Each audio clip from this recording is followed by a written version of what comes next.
তারিক সাহেব না আসলে এবং বেগম জিয়ার শারীরিক অবস্থা ইত্যাদি, তারিক সাহেব তো এখানে উপস্থিত না থেকেও সত্যিকার অর্থে বিএনপি নেতৃত্ব তার হাতেই ছিল।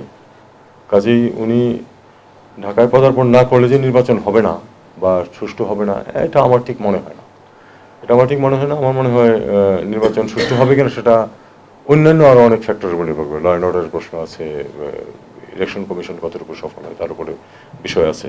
আমার মনে হয় না একজন ব্যক্তির কারণে বা ওনার একটু দূরে থাকার কারণে নির্বাচন নষ্ট হয়ে যাবে, এমন এটা আমি মনে করি না।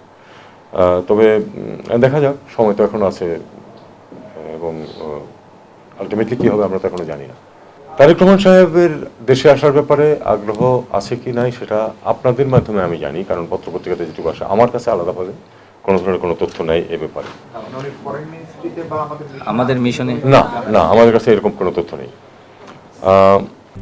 RICL TMX, যুগের পর যুগ স্থাপনা থাকে মজবুত। তারেক রহমান আবার খুব স্পষ্ট এটা, সেটা হলো যে এক নম্বর হচ্ছে যে তাকে যদি আসতে হয় কী পদ্ধতিতে আসবেন।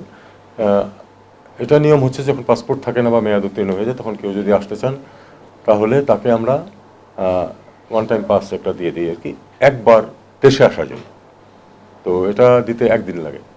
কাজে এটা উনি যদি আজকে বলেন যে উনি আসবেন, আগামীকাল আমরা এটা দিয়ে পরশুদিন উনি প্লেনে উঠতে পারবেন, কোনো অসুবিধা নেই। এটা ওনার নিজের ব্যাপার।